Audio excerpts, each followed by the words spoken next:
December 18 അറബി ഭാഷയെ സംബന്ധിച്ചിടത്തോളം വലിയ ദിവസമാണ്. നിങ്ങളവിടെ ഇരുന്നപ്പോൾ കേട്ടു.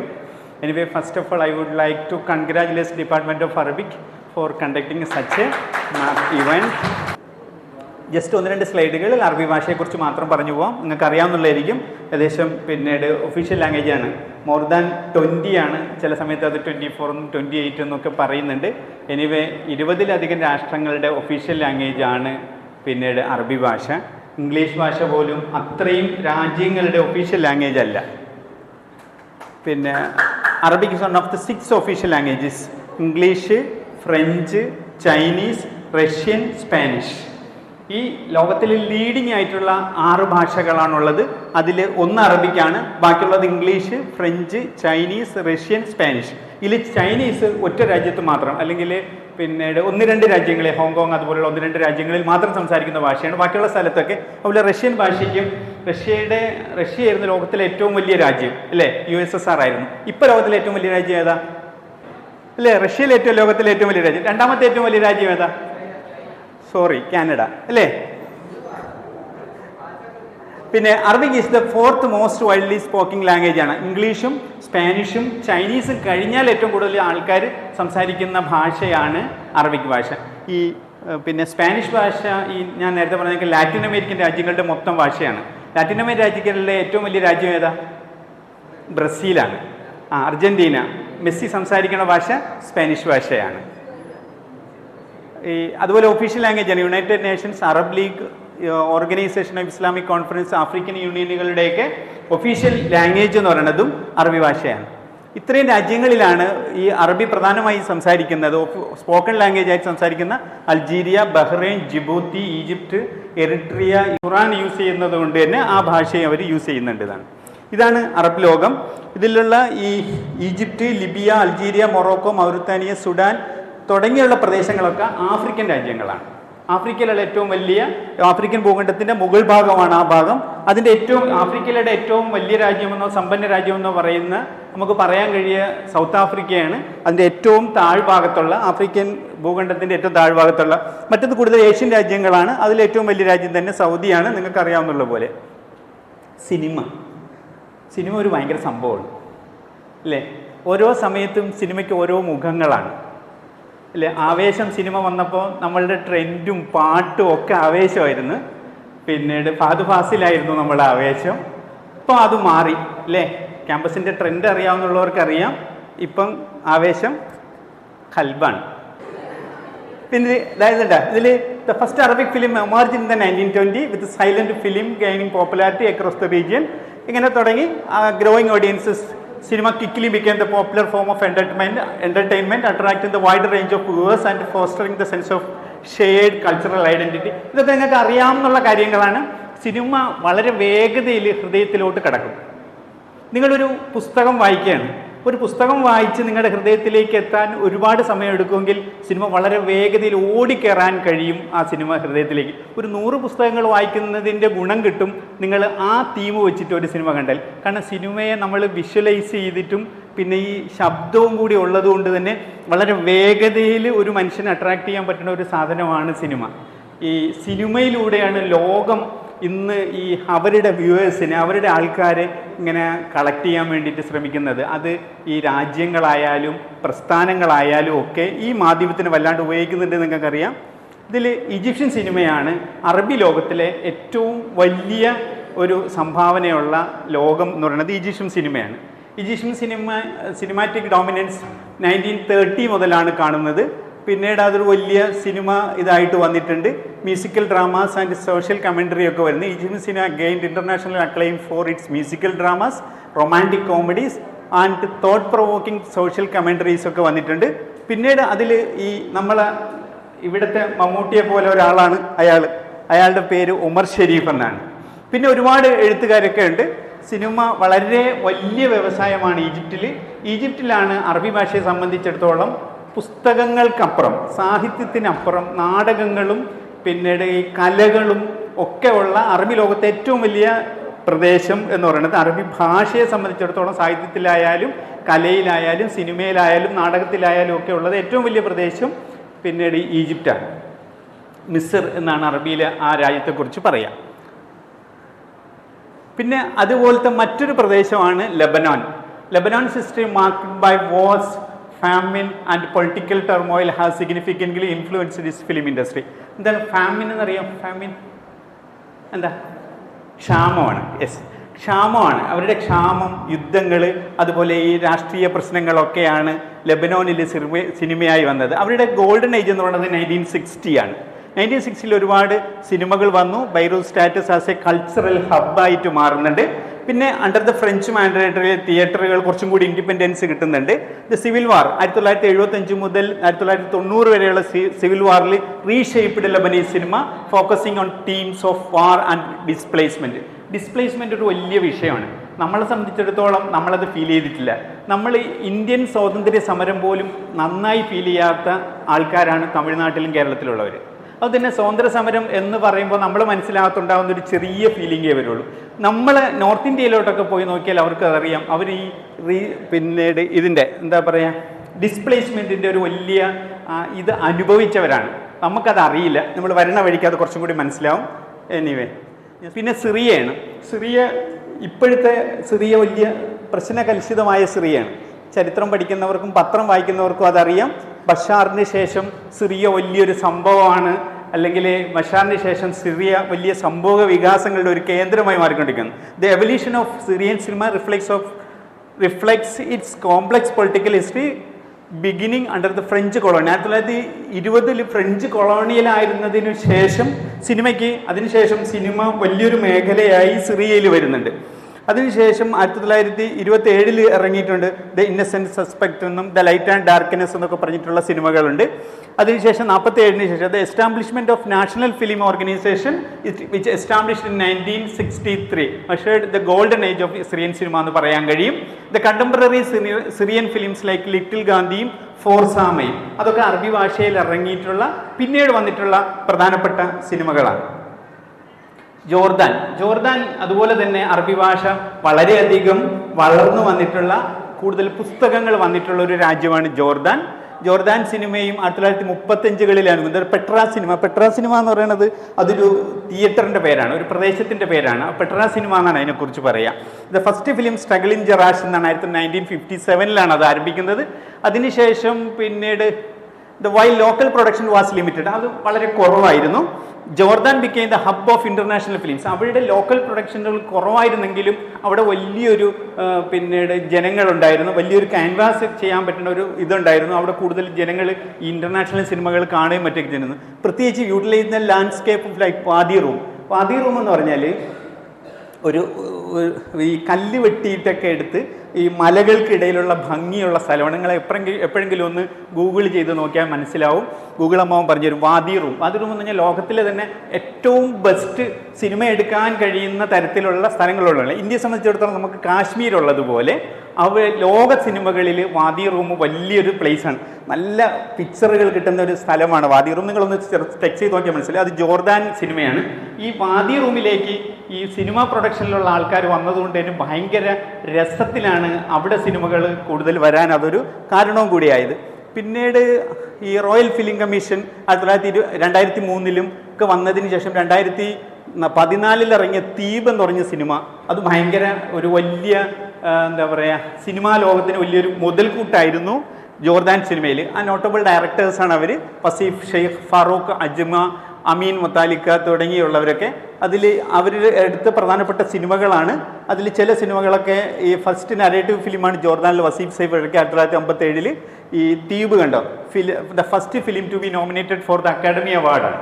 അക്കാഡമി അവാർഡിലേക്ക് കൊടുത്തിട്ടുള്ള സിനിമകളിൽ വന്നിട്ടുള്ളതാണ്. അതുപോലെ മറ്റൊന്നാണ് സുഡാനിൽ സിനിമാ ചരിത്രം കുറച്ചും കൂടി ഭംഗിയായി പറയാൻ കഴിയും. അതിൽ ആദ്യ കാലഘട്ടങ്ങളിൽ വന്നതിന് ഞാൻ ചുരുക്കി പറഞ്ഞിട്ടുണ്ട്. അതിൽ വിമൺ ഫിലിം മേക്കേഴ്സ് ഉണ്ട്.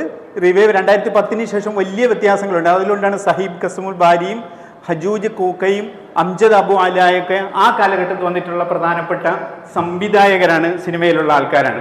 ഇതിൽ സുഡാൻ ഫിലിം ഫാക്ടറിയും ആൻഡ് ഇൻഡിപെൻഡൻറ്റ് ഫിലിം ഫെസ്റ്റിവലൊക്കെ അവരുടെ ടാലൻറ്റുകളെ സപ്പോർട്ട് ചെയ്യുകയും മറ്റുമൊക്കെ ചെയ്തിട്ടുള്ളതാണ്. പിന്നീട് റീസെൻ്റ് അഡ്വാൻസസ് ആയിട്ട് പറയാൻ കഴിയുന്നതും ഒരുപാട് സിനിമകളും സിനിമാ പ്രദർശനശാലകളും സുഡാനിൽ വന്നു എന്നാണ്. ഇത് ജസ്റ്റ് സിനിമയുടെ ചില പോസ്റ്ററുകളാണ്. നമ്മൾ ഈ സിനിമാ പോസ്റ്ററുകൾ ഈ തരത്തിലൊക്കെയാണ് അവർ അറബി ലോകത്ത് കാണുന്നത്. എവിടെ എല്ലാ സ്ഥലത്തും സിനിമയ്ക്ക് ഭയങ്കര ഇതാണ്. നമ്മൾ കേരളത്തിൽ കണ്ടില്ലേ, വെറും 3 കോടി ജനങ്ങളാണുള്ള. ആ 3 കോടി ജനങ്ങളിൽ പിന്നെ ഭയങ്കര ഒരു സിനിമാ വ്യവസായമാണ് നമ്മളത്. നിങ്ങൾ വെസ്റ്റ് ബംഗാൾ നോക്കണം. വെസ്റ്റ് ബംഗാളിൽ വിദ്യാഭ്യാസമുള്ള ആൾക്കാരുടെ എണ്ണം വളരെ ചുരുക്കമാണ്. വളരെ കുറഞ്ഞ ആൾക്കാർ മാത്രമാണ് അവിടെ വിദ്യാഭ്യാസമുള്ളത് നമ്മളെ കമ്പയർ ചെയ്ത് നോക്കുമ്പോൾ. പക്ഷേ അവിടെയുള്ള സാഹിത്യവും സിനിമയും എന്ന് പറയുന്നത് ഭയങ്കരമാണത്. ഫലസ്തീനിയൻ സിനിമ ലോകം, സിറിയ വലിയൊരു വിഷയമാണ്. സിറിയയ്ക്ക് ജസ്റ്റ് മുമ്പ് സിറിയ വന്നതുകൊണ്ടാണ് ഫലസ്തീൻ ഇഷ്യൂ, വലിയൊരു ഫലസ്തീൻ ഇഷ്യൂ ഇപ്പോൾ കുറച്ചൊന്ന് മാധ്യമങ്ങളിൽ നിന്നും മാറി നിൽക്കുന്നത്. പക്ഷേ ലോകത്ത്, അറബി ലോകത്ത് ഏറ്റവും കൂടുതൽ പ്രോബ്ലമായി തുടരുന്ന ഒരു പ്രദേശമാണ് Palestinian political themes. Palestinian cinema mirrors of the political and social and cultural struggles of Palestinian people, portraying themes of resistance, exile and identity. അവരുടെ ചോദ്യചിഹ്നമാണ് ഈ പിന്നെ അവിടുത്തെ ജനങ്ങളുടെ ഒരു വശം. നമ്മൾ ഒരു വീട്ടിൽ താമസിക്കുകയാണ്. ഇപ്പോൾ നമ്മളുടേതായ പ്രോപ്പർട്ടിയിൽ നമ്മളെ ആധാരവും നമ്മളുടെ പ്രമാണവും ഒക്കെ വെച്ച് നമ്മൾ താമസിക്കുകയാണ്. നാളെ ഒരാൾ വന്നിട്ട്, അല്ലെങ്കിൽ മറ്റന്നാൾ ഒരാൾ വന്നിട്ട് പറയണ് നിങ്ങൾ ഇവിടെ നിന്ന് മാറണം, നിങ്ങൾ മാറി വേറെ ഏതെങ്കിലും ഒരു പ്രദേശത്തോട്ട് പോകണം എന്ന് പറഞ്ഞാൽ നമ്മൾ എങ്ങനെ മാറും? നമ്മൾ എന്തെടുത്തിട്ട് പോവും? 2 ദിവസം കൊണ്ട് നമ്മൾ എന്ത് കയ്യിലെടുക്കും? അങ്ങനെ പോവേണ്ടി വന്ന ഒരു ജനതയുടെ പേരാണ് ഫലസ്തീൻ എന്ന് പറയുന്നത്. ഇനി നമ്മൾ പോവില്ല എന്നവൻ പറഞ്ഞതുപോലെ ഇച്ഛാശക്തി കൊണ്ട് പോകത്തില്ല എന്ന് പറയും. പക്ഷെ നമ്മളേലുള്ളത് കല്ല് മാത്രമാണ്, അവരേലുള്ളത് പീരങ്കിയും തോക്കും AK-47 ഒക്കെയാണുള്ളത്. മാത്രമല്ല ഒരു ഭരണകൂട ഭീകരതയും കൂടിയുണ്ട്. അതുകൊണ്ട് പോവില്ല എന്നൊന്നും പറഞ്ഞാൽ നടക്കില്ല, നമുക്ക് പോയാലേ പറ്റുള്ളൂ. The Palestinian conflict became the central theme of Arab cinema, with filmmakers often depicting the struggles and the resilience of Palestinian people. ജനങ്ങളുടെ വിഷമങ്ങളെ ഏറ്റവും നന്നായി ചിത്രീകരിക്കാൻ നോവലുകളെ പോലെ, അല്ലെങ്കിൽ നോവലുകളെക്കാൾ കുറച്ചും കൂടി എഫക്റ്റായി സാധിക്കുന്നത് പിന്നെ സിനിമകളിലൂടെയായിരുന്നെന്ന് മനസ്സിലാക്കിക്കൊണ്ട് international recognise the films like the time that remains, the paradise now തുടങ്ങിയിട്ടുള്ള ഫലസ്തീൻ സിനിമ ഒരു വലിയ വിഷയമാണ്. മഹമ്മൂദ് ദർവീഷ് എന്ന് പറഞ്ഞിട്ട് ഒരു എഴുത്തുകാരനുണ്ട്. മഹമ്മൂദ് ദർവീഷ് ആണ് ലോകത്തിലെ ഈ ഫലസ്തീൻ ഇഷ്യൂവിനെ ഏറ്റവും വലിയ ഭംഗിയായ രീതിയിൽ ലോകത്തിന് അവതരിപ്പിച്ചു കൊടുത്ത. അതിന് അദ്ദേഹം സ്വീകരിച്ചിരിക്കുന്നത് കവിതകളായിരുന്നു. കവിതകളിലൂടെയാണ് മഹമ്മൂദ് ദർവീഷ് ലോകത്തിന്. നജാൻ ദർവീഷ് എന്ന് പറഞ്ഞിട്ട് വേറൊരാളുണ്ട്.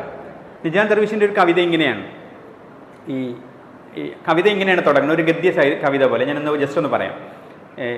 ഞങ്ങളുടെ മക്കൾ എന്തെങ്കിലും ആഗ്രഹം പറഞ്ഞാൽ ഞങ്ങൾ പെട്ടെന്ന് അത് സാധിച്ചു കൊടുക്കാൻ ശ്രമിക്കും.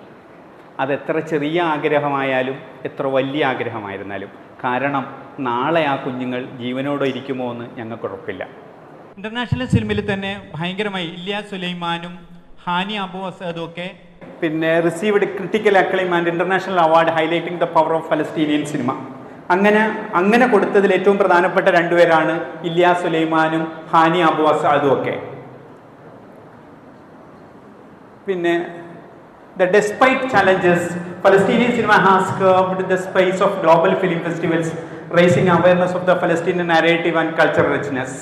പോസ്റ്റ് നക്കബയിൽ 1960 മുതൽ 80 വരെ നടക്കുന്ന സംഭവങ്ങളിൽ the Palestinian nationalism cinema became the tool of for resistance. അവരുടെ പ്രതിരോധത്തിൻ്റെ മാർഗമായി അവർ സിനിമയെ കണ്ടിരുന്നു. ഞാൻ നേരത്തെ പറഞ്ഞ കവിതയിലേക്ക് വരാം. അതുകൊണ്ട് ഫലസ്തീൻ ലിബറേഷൻ ഓർഗനൈസേഷൻ PLO തന്നെ recognise the power of cinema. അവർ തിരിച്ചറിഞ്ഞു.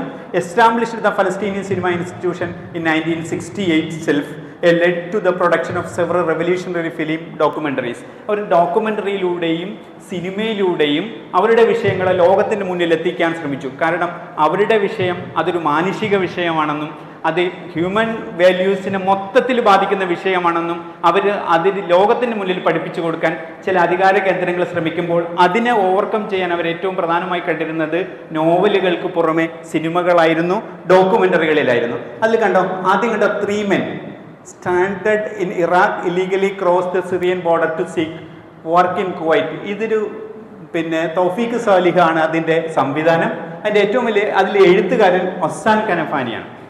1970 ഒസാൻ കനഫാനി എഴുതിയ റിജാൽ ഫിഷംസ് എന്ന് പറഞ്ഞിട്ടൊരു കഥയുണ്ട്, നോവലുണ്ട്. അതിൻ്റെ ഇംഗ്ലീഷിൽ മെൻ അറ്റ് സൺ എന്നാണ് അതിൽ ഇംഗ്ലീഷ് അതിൻ്റെ ട്രാൻസ്ലേഷൻ വന്നിരിക്കണം. സൂര്യതാപത്തിലെ 3 പേർ എന്നാണ് ആ ഏകദേശം വല്ലത്. പറുദീസ തേടിപ്പോയ യാത്രക്കാരെന്നൊക്കെ ചിലർ അതിന് മലയാളത്തിലേക്കൊക്കെ ട്രാൻസ്ലേറ്റ് ചെയ്തിട്ടുണ്ട്. ഈ മഹ്ദൂഊൻ എന്നുള്ളതിൽ അതിന് ഇംഗ്ലീഷ് ദ ഡൂപ്സ് എന്ന് പറഞ്ഞിട്ടാണ് ആ സിനിമ പുറത്തിറങ്ങിയിട്ടുള്ളത്. സിനിമയുടെ കഥ ഞാൻ ജസ്റ്റ് ഒന്ന് പറഞ്ഞുതരാം. ഇത് അതിലുള്ള ഒരു ചെറിയ രംഗമാണ്. സിനിമ കണ്ടാൽ ചിലപ്പോൾ നിങ്ങൾക്ക് ഈ ഭാഷ മനസ്സിലാവാത്തത് കൊണ്ട് ഒന്നും മനസ്സിലാവില്ല. പക്ഷെ എന്നാലും 1972 ഇറങ്ങിയ ഈ മൂവിയുടെ ചില രംഗങ്ങൾ മാത്രം ജസ്റ്റ് ഒന്ന് കേൾക്കാം. كيف عرفت؟ كنت واقف جنب الدكان وشفت كل اشي. شو اسمك؟ مروان. وانت؟ എനിക്ക് തോന്നുന്നത് ഇതൊരു 7 മിനിറ്റുള്ളൊരു വീഡിയോ ആണ്. ഈ സിനിമയുടെ കഥ ഞാനൊന്ന് ജസ്റ്റ് ഒന്ന് ചുരുക്കി പറയാം. ഈ സിനിമയുടെ പേര് മഖ്ദൂഊൻ എന്നാണ്. അതിൽ ദ ഡൂപ്സ് എന്നാണ് ഇംഗ്ലീഷിൽ അതിനെ കൊടുത്തിരിക്കുന്നത്. ആ സിനിമയുടെ കഥ ഇങ്ങനെയാണ്. ഏകദേശം 3 ആൾക്കാർ അവർ ജോർദാനിലുള്ള ഒരു പിന്നീട് ഈ ടെൻറ്റിൽ താമസിക്കുകയാണ്. ജോർദാനിലുള്ള ഒരു ടെൻറ്റിലാണ് അവർ താമസിക്കുന്നത്. ഈ ജോർദാനിലുള്ള ടെൻറ്റിൽ താമസിക്കുമ്പോൾ ഈ അഭയാർത്ഥികളായിട്ട് ഫലസ്തീനിൽ നിന്നും ആട്ടി ഓടിക്കപ്പെട്ടു. 1948 പിന്നെ ഇസ്രയേൽ എന്നുള്ള രാജ്യം രൂപീകരിക്കപ്പെടുന്നത്. അത് ഐക്യരാഷ്ട്രസഭ ചെയ്ത ഒരു ട്രാപ്പാണത്. കാരണം ഈ ഹിറ്റ്ലറുടെ കാലഘട്ടം നമുക്കറിയാം. 1945 ഹിറ്റ്ലർ തൂങ്ങിച്ചാവണത്. അതിന് മുമ്പുണ്ടായിരുന്ന ഒരു കാലഘട്ടം ഈ നാസികൾ ലോകമടക്കി ഭരിക്കുന്ന ഒരു കാലഘട്ടമായിരുന്നു. അന്ന് ജൂതന്മാരെ യഥേഷ്ടം കൊന്നു തള്ളുമായിരുന്നു. പരമാവധി ആൾക്കാരെ അവർ കൊന്നു തള്ളിയിട്ടുണ്ട് ജർമ്മനിയിൽ. അപ്പോൾ ആ ജർമ്മനിയിൽ നിന്ന് ജൂതന്മാർ ലോകത്തിൻ്റെ വിവിധ ഭാഗങ്ങളിലേക്ക് ഒളിച്ചോടിപ്പോവും. കാരണം ജീവനും കൊണ്ട് ഒളിച്ചോടിപ്പോവും. അങ്ങനെ ഒളിച്ചോടിപ്പോയ കഥകളെക്കുറിച്ച് പറഞ്ഞ ഒരുപാട് സിനിമകളുണ്ട്. ദ ഷിൻഡിലേഴ്സ് ലിസ്റ്റൊക്കെ നിങ്ങൾ കണ്ടിട്ടുണ്ടാവും. ഷിൻഡിലേഴ്സ് ലിസ്റ്റൊക്കെ ആ സിനിമയെക്കുറിച്ച് ഭയങ്കരമായി വന്നിട്ടുള്ള, അതുപോലെ ലൈഫ് ഈസ് ബ്യൂട്ടിഫുൾ എന്ന് പറഞ്ഞിട്ടുള്ള ഒരു സിനിമ. ലൈഫ് ഈസ് ബ്യൂട്ടിഫുൾ എന്ന് പറഞ്ഞാൽ മോഹൻലാൽ അഭിനയിച്ച ഒരു സിനിമയുണ്ട്. അതൊരു വളിപ്പൻ സിനിമയായിട്ടാണ് എനിക്ക് തോന്നിയത്. മറിച്ച് ലൈഫ് ഈസ് ബ്യൂട്ടിഫുൾ എന്ന് പറഞ്ഞിട്ട് നിങ്ങളത് ഗൂഗിളിൽ സെർച്ച് ചെയ്ത് നോക്കിയാൽ മനസ്സിലാവും. ലോകം ഇന്നോളം കണ്ടിട്ടുള്ളതിൽ വെച്ചിട്ട് ഒരു ഭംഗിയുള്ള ഒരു സിനിമയാണ് ലൈഫ് ഈസ് ബ്യൂട്ടിഫുൾ എന്ന് പറയുന്നത്.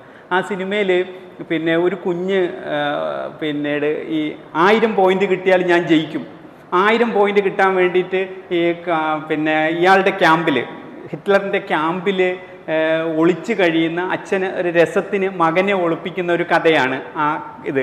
അങ്ങനെയുള്ള ഒരുപാട് സിനിമകൾ ഈ പിന്നെ ഹിറ്റ്ലറുടെ ഭീകരതയെക്കുറിച്ച് പറയാനായിട്ട് കണക്കാക്കിയിട്ടുണ്ട്. പക്ഷെ അങ്ങനെ ഞാൻ പറഞ്ഞു വരുന്നത് ഇതാണ്. ഈ ആൾക്കാർ ജൂതന്മാർ ലോകത്തിൻ്റെ വിവിധ ഭാഗങ്ങളിലേക്ക് ഒളിച്ചോടിപ്പോകുന്നുണ്ട്. ആ വിവിധ ഭാഗങ്ങളിലേക്ക് ഒളിച്ചോടി പോയപ്പോഴത്തേക്ക് കുറേ പേര് ആഫ്രിക്കയിലേക്കാണ് പോയത്, കുറച്ച് പേര് യൂറോപ്പിൻ്റെ വിവിധ രാജ്യങ്ങളിലേക്കാണ് പോയത്, കുറച്ച് പേരിൽ നോർത്ത് അമേരിക്കയിലാണ് പോയത്. നോർത്ത് അമേരിക്കയിൽ പ്രധാനമായും 3 രാജ്യങ്ങളാണുള്ളത്. നിങ്ങൾക്കറിയാവുന്ന പോലെ മെക്സിക്കോ, USA, കാനഡ. ഈ 3 രാജ്യങ്ങളാണ് പ്രധാനമുള്ളത്. അവിടെ ഒരുപാട് ആൾക്കാരുണ്ടായിരുന്നു. പക്ഷേ ഈ ജൂതന്മാർ ഒരു ഇൻ്റലക്ച്വലാണ്, പക്ഷേ ശല്യമാണത്. അവർക്ക് ഇവരെ വേറെ എങ്ങോട്ടെങ്കിലും മാറ്റണം. അതിന് പറ്റിയ ഒരു വഴിയായിരുന്നു ഏഷ്യയിലോട്ട് മാറ്റുക. അതിനവർക്ക് ജെറുസലേം എന്നുള്ള അതിൻ്റെ ഒരു പിൻ പോയിൻ്റ് അവർക്കുണ്ട്. കാരണം അവരുടെ ജെറുസലേമിൽ വന്നിട്ട് മരിച്ചാൽ മാത്രമേ അവർക്ക് പുണ്യം കിട്ടുള്ളൂ എന്നുള്ള ഈ ദിലീപിൻ്റെ ഒരു സിനിമയുണ്ട്. ആ സിനിമയുടെ പേര് എനിക്ക് ഓർമ്മയില്ല. ഈ കൊച്ചി പശ്ചാത്തലമാക്കിയിട്ട് അവസാനം അവർ അങ്ങോട്ട് പോകാൻ വേണ്ടിയിട്ട് ഏതായിരുന്നു? ഗ്രാമഫോൺ എന്നുള്ള സിനിമയിലുള്ള പശ്ചാത്തലമുണ്ട്. അവർക്ക് മോക്ഷം കിട്ടണമെങ്കിൽ ഇപ്പം മുസ്ലിങ്ങൾ ഹജ്ജ് ചെയ്യണം, പിന്നെ അല്ലെങ്കിൽ പളനി പോകണം ഹിന്ദുക്കൾ ചെയ്യുന്ന പോലെ, അങ്ങനെ ഓരോരോ മോക്ഷം കിട്ടാനുള്ള ഇവരുടെ ജൂതന്മാരുടെ ഏകസോ ഇതെന്ന് പറഞ്ഞാൽ അന്ന് ഒളിച്ചോടി വന്നവരാണ് കൊച്ചിയിലും ഉള്ളത്. ഇങ്ങനെ ഒളിച്ചോടി പിന്നെ വിവിധ പ്രദേശങ്ങളിലേക്ക് പോയവരെ തിരികെ എങ്ങോട്ടെങ്കിലും കൊണ്ട് കളയണം ഇവർക്ക്. അതിന് ബെസ്റ്റ് ഒരു എക്സാമ്പിൾ ആയിരുന്നു ഇവരെ ഈ ഏഷ്യയിലൊരു സ്ഥലത്തേക്ക് കൊണ്ടുവരിക എന്നുള്ളതാണ്. ഫലസ്തീൻ രാജ്യം പിളർന്നിട്ട് അവിടെ കൊണ്ടുവന്ന് സ്ഥാപിക്കുന്നതിലൂടെ ഇവർക്ക് 2 ഉണ്ടായിരുന്ന ലക്ഷ്യം. അതിൻ്റെ തൊട്ടടുത്തുള്ള രാഷ്ട്രമാണ് മിസ്ർ, ഈജിപ്തിൻ്റെ അവിടെയാണ് ചെങ്കടലുള്ളത്, സൂയസ് കനാലുള്ളത്. ലോകത്തിലെ ഏറ്റവും വലിയ ബിസിനസ് ഹബ്ബിലൊന്നാണ് സൂയസ് കനാൽ. സൂയസ് കനാലിൻ്റെ തൊട്ടടുത്ത് ഒരു ബിസിനസ് കേന്ദ്രം തുറന്നു കിട്ടുകയും ചെയ്യും. ഈ ലോകത്തുള്ള മൊത്തം ജൂതന്മാരെ ഒരു രാജ്യത്തിലേക്ക് കൊണ്ടുവരാനുള്ള ഒരു ലക്ഷ്യവും കൂടിയായിരുന്നു ഇസ്രായേൽ എന്നുള്ള രാജ്യത്തിൻ്റെ ഇത്. അങ്ങനെ കൊണ്ടുവരുന്നതോടുകൂടി ഇവരെല്ലാവരും അങ്ങോട്ട് പോകും. പക്ഷെ അപ്പോൾ അവിടെ ചെല്ലുമ്പോൾ ഇപ്പോൾ കേരളത്തിലേക്ക് തമിഴ്നാട്ടിലുള്ള ജനങ്ങളെ കൊണ്ടുവരണമെങ്കിൽ നമ്മൾ അംഗീകരിച്ചു കൊടുക്കൂല. അപ്പോൾ അത് UN എന്ത് ചെയ്തു, അങ്ങനെ ഒരു ഫോഴ്സ്ഫുള്ളായിട്ട് അങ്ങനെ ഒരു ശ്രമവും കൂടി നടത്തിയതിൻ്റെ ഫലമായിട്ടാണ് ആൾക്കാരെല്ലാം വരും. അപ്പോൾ അവർക്ക് താമസിക്കാനുള്ള സ്ഥലങ്ങൾ ഒരു നിശ്ചിത രീതി നിശ്ചയിച്ചു കൊടുക്കും. അവസാനം വന്ന് വെസ്റ്റ് ബാങ്കിലും ഗാസയിലും മാത്രമായി ചുരുങ്ങി. ഇപ്പോഴത്തെ ആക്രമണത്തിന് ശേഷം ആ പ്രദേശവും 10-15 ലക്ഷത്തോളം ജനങ്ങൾ തിങ്ങിപ്പാർത്തിരുന്ന ആ പ്രദേശത്തിനെയും മുട്ടത്തോട് പൊട്ടിക്കുന്ന പോലെ അവരതങ്ങ് പൊട്ടിച്ച് ആ ജനങ്ങൾ വീണ്ടും സിറിയയിലും ലബനാനിലും പിന്നെ മറ്റു പ്രദേശങ്ങളിലും ഒക്കെ അഭയാർത്ഥികളായി മാറിക്കൊണ്ടിരിക്കുകയാണ്. ഈ സിനിമയുടെ കഥ ഇങ്ങനെയാണ്. മൂന്നാൾക്കാർ, ഒരാളിൻ്റെ പേര് അബൂ ഖൈസ് എന്നാണ്. അബൂ ഖൈസിന് ഒരു 50-55 വയസ്സുണ്ട്. അദ്ദേഹത്തിന് ഒരു ഭാര്യയും ഒരു മകനുമാണുള്ളത്. അദ്ദേഹം ഫലസ്തീനിൽ നിന്ന് ജോർദാനിലുള്ള ഒരു ക്യാമ്പിലേക്ക് ഈ ആട്ടി ഓടിക്കപ്പെടുകയാണ്. അപ്പോൾ ക്യാമ്പിലാണ് അയാൾ കഴിയുന്നത്. ഈ ടെൻറ്റിൽ കഴിയുമ്പം ഇയാളുടെ ഏറ്റവും വലിയ ആഗ്രഹം എന്തെന്ന് വെച്ചാൽ ഇയാൾക്ക് സ്വന്തമായൊരു വീട് വേണം. അയാളുടെ ഫലസ്തീൻ മണ്ണിലേക്ക് മടങ്ങി വരണം, ഫലസ്തീൻ മണ്ണിൽ സ്വന്തമായൊരു വീട് വേണം. മാത്രമല്ല അയാളുടെ സ്കൂളിൽ പോകാൻ കഴിയാത്ത മകനെ ഒന്ന് സ്കൂളിൽ വിടണം. കൂടെ 2 ഒലിവ് മരങ്ങൾ വേണം. ആ ഒലിവ് മരങ്ങൾ അയാളുടെ പ്രദേശത്ത് അയാളുടെ സ്വന്തം ഭൂമിയിൽ ഇതൊന്ന് പൊടിപ്പിക്കണം. ഇതാണ് അയാളുടെ ഏറ്റവും വലിയ ആഗ്രഹം. ഇതിനു വേണ്ടി അങ്ങനെ ഭാര്യയുമായി തർക്കിക്കും. അപ്പം ഈ ഭാര്യ പറയും, മനുഷ്യ, ഈ 10 കൊല്ലം കഴിഞ്ഞില്ലേ, ഇനിയും നിങ്ങൾക്ക് ആ രാജ്യത്തേക്ക് തിരിച്ചു പോകാൻ കഴിയുമെന്ന് ആഗ്രഹിക്കുന്നുണ്ടോ? അപ്പം അയാളുടെ ഈ ഭാര്യയുടെ ശരം കൊള്ളുന്ന വാക്കുകൾ കേട്ടിട്ട് മടുത്തിട്ട് ഇയാൾ അന്ന് ലോകത്തിൽ ജനങ്ങൾ ഇങ്ങനെ ജോലി അന്വേഷിച്ച് പോകുന്ന ഒരു പ്രധാന സ്ഥലമായിരുന്നു കുവൈറ്റ്. ഞാൻ അതിനെക്കുറിച്ച് പറയാം. ഈ കുവൈറ്റിലേക്ക് ഇയാൾ യാത്ര ചെയ്യാൻ സന്നദ്ധമാവുകയാണ്. വേറൊരാൾ അസ്അദ് എന്നാണ് അയാളുടെ പേര്. അയാളൊരു ആക്ടിവിസ്റ്റാണ്. അയാളുടെ അച്ഛൻ പിന്നീട് ഈ ഫലസ്തീനിയൻ സൈന്യത്തിൽ പങ്കെടുത്തിട്ട് അല്ലെങ്കിൽ ഫലസ്തീനിയൻ പ്രദേശം മോചിപ്പിച്ചെടുക്കാൻ വേണ്ടി ശ്രമിച്ചിട്ട് ഇസ്രായേൽ സൈന്യത്തിൻ്റെ കൊല്ലപ്പെട്ട ഒരാളിൻ്റെ മകനാണ്. അപ്പോൾ ആ വാപ്പ കൊല്ലപ്പെട്ടതുകൊണ്ട് തന്നെ മകൻ അത്രയും ഒരു വൈരാഗ്യമുണ്ട് ഇസ്രായേലുകാർക്കെതിരെ. പക്ഷേ അയാൾക്ക് ജോർദാൻ പോലീസിനെ പേടിയാണ്. അയാൾ ഈ ഭരണകൂടങ്ങളെ അംഗീകരിക്കാത്ത ഒരു ആക്ടിവിസ്റ്റായിട്ട് വർക്ക് ചെയ്യുന്നുണ്ട്. അവിടെ നിന്ന് ഇയാൾക്ക് രക്ഷപ്പെട്ടു പോകാൻ വേണ്ടിയിട്ട് അയാൾ ചെറുപ്പക്കാരനാണ്. വേറൊരാൾ മർവാനാണ്. 3 പേരാണ്. ആ മർവാനാണ് അതിൽ കുറച്ച് ചെറുപ്പക്കാരനായ ആൾ. ഇതിൽ ചിലപ്പോൾ ഇത് മർവാനായിരിക്കും ഈ കഥാപാത്രം. ഈ മർവാൻ്റെ വിഷയം എന്ന് പറഞ്ഞാൽ, മർവാന് ഈ സ്കൂളിൽ പഠിച്ചുകൊണ്ടിരിക്കുമ്പോൾ മർവാൻ്റെ വാപ്പ വേറൊരു സ്ത്രീയെ കല്യാണം കഴിച്ച് വേറൊരു സ്ഥലത്തേക്ക് പോകും. അതിന് അയാൾ കല്യാണം കഴിച്ച് പോകാനുണ്ടായ കാരണം എന്തെന്ന് വെച്ചാൽ, അയാൾ ഈ ടെൻറ്റിൽ താമസിച്ചിട്ട് അയാൾക്കങ്ങ് മടുക്കും. അയാൾ അപ്പുറത്തുള്ള വേറൊരു സ്ത്രീയെ കല്യാണം കഴിക്കും. ആ സ്ത്രീയാണെങ്കിൽ ഇസ്രായേലിൻ്റെ ബോംബ് സ്ഫോടനത്തിൽ ഒരു കാല് നഷ്ടപ്പെട്ട സ്ത്രീയാണ്. അയാൾ കാണുന്ന ഏറ്റവും വലിയ പ്രത്യേകത എന്ന് വെച്ചാൽ അവർക്കൊരു 3 നില വീടുണ്ട് എന്നുള്ളതാണ്.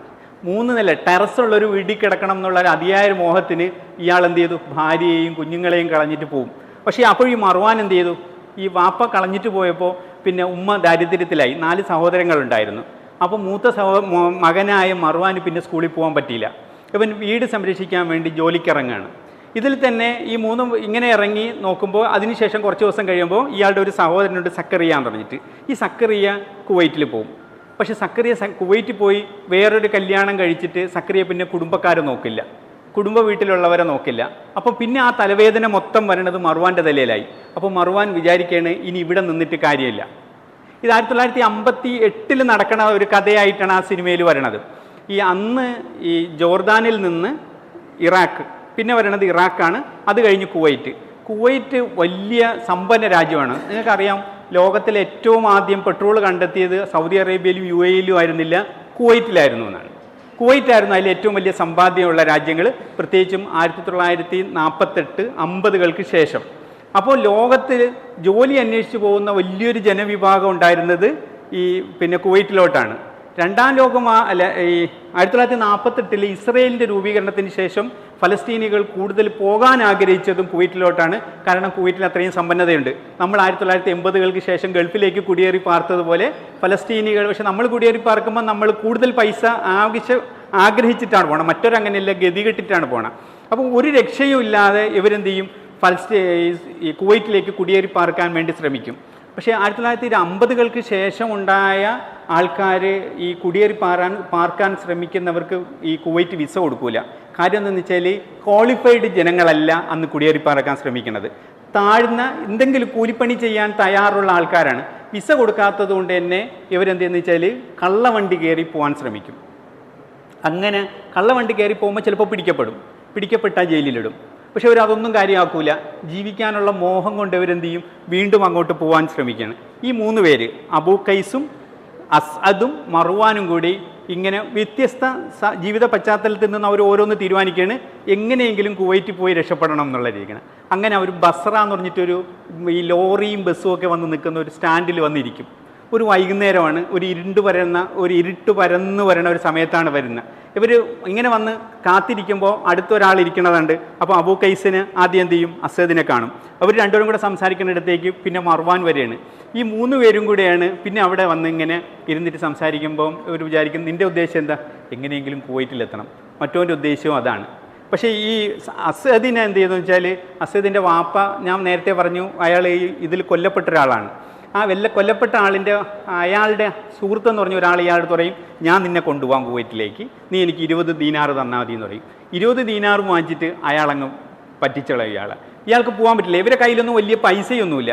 ഗവൺമെൻറ്റിൻ്റെ ഒഫീഷ്യൽ വിസ എടുത്ത് പോകണമെങ്കിൽ ഒരുപാട് പൈസ വേണം. അതുകൊണ്ട് തന്നെ ഈ ആൾക്കാരെന്ത് ചെയ്യും, ഇങ്ങനെ ഇത് നുഴഞ്ഞു കയറും.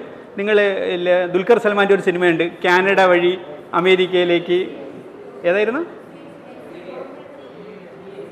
CIA. ആ സിനിമ പോലെ അതൊക്കെ പിന്നെ നമ്മൾ ഈ പ്രേമവും കൊണ്ടും ജീവിക്കാൻ വകുപ്പില്ലാത്തതുകൊണ്ടോ ജീവന് ഭയം ഉള്ളതുകൊണ്ടോ വരുന്നില്ല. പക്ഷേ ഇവരുടെ പ്രശ്നം എന്താണെന്ന് വെച്ചാൽ ജീവിക്കാൻ പറ്റാത്തതുകൊണ്ടും ഈ കുടുംബം അത്രയും പട്ടിണി ആയിപ്പോയതുകൊണ്ടാണ്. എന്നിട്ട് ഇവർ 3 പേരും കൂടെ തീരുമാനിക്കുകയാണ് നമുക്ക് എങ്ങനെയെങ്കിലും രക്ഷപ്പെടാം. അപ്പോൾ അവിടെ വന്നിരുന്നാൽ എങ്ങനെയെങ്കിലും രക്ഷപ്പെടാമെന്ന് പറയുന്നതിൻ്റെ ഇരിക്കുന്നിടയിൽ ചില ആൾക്കാർ വരും. ചില ആൾക്കാർ വന്നിട്ട് ലോറി ഞങ്ങൾ ഇതിനെ കൊണ്ടുപോകാം, ബസ്സിൽ കൊണ്ടുപോകാം, ഞങ്ങളെ വണ്ടി കാറിൽ കൊണ്ടുപോകാം, പക്ഷേ ഞങ്ങൾക്ക് പൈസ തരണം. അപ്പോൾ ഇവർ ചോദിക്കുന്ന എമൗണ്ട് കൊടുക്കാൻ ഇവരിൽ പൈസ ഇല്ല. ചിലരൊക്കെ അഡ്വാൻസ് ചോദിക്കും, 100 ദിനാർ ഇപ്പം തന്നാൽ നീ ഞങ്ങളെ വണ്ടി കൂടെ വന്നോ ഞങ്ങൾ. പക്ഷേ ചിലരെന്ത് ചെയ്യുന്നത് വെച്ചാൽ ഈ 100 ദിനാർ വാങ്ങിയിട്ട് മരുഭൂമി കൊണ്ട് ഇറക്കിയിട്ട് അങ്ങ് പോക്കളയും. ബസ്ര കഴിഞ്ഞിട്ട് കുവൈറ്റിലേക്ക് പോണ വഴിക്ക് 150 കിലോമീറ്റർ നീളമുള്ളൊരു മരുഭൂമിയുണ്ട്. ഈ മരുഭൂമി കടന്ന് വേണം പോകാൻ. ചിലപ്പോൾ ഒക്കെ പോലീസ് ചെക്കിങ് ഉണ്ടാവും. ചിലപ്പോൾ ഇവന്മാരൊന്ന് 200 ദിർഹം വാങ്ങിച്ചിട്ട് 50 ദിർഹം പോലീസിന് കൊടുത്തിട്ട് ഇവന്മാർ അങ്ങനെയൊക്കെ രക്ഷപ്പെടുത്തും. പക്ഷേ ഇവന്മാരില്ല, അധികം പൈസ ഇല്ല. അപ്പോൾ ആണ് വേറൊരാൾ വരുന്നത്. അയാളുടെ പേര് അബുൽ ഖൈസുറാൻ എന്നാണ്. ഈ അബുൽ ഖൈസുറാൻ വന്നിട്ട് ഇയാളോട് പറയും ഞാൻ നിങ്ങളെ കൊണ്ടുപോകാൻ 3 വരെ, നിങ്ങൾ അവിടെ എത്തിയിട്ട് എനിക്ക് പൈസ തന്നാൽ മതി, എനിക്ക് 15 ദിർഹം തന്നാൽ മതി. ഇത് വലിയ ഓഫറായിരുന്നു അവരെ സംബന്ധിച്ചിടത്തോളം.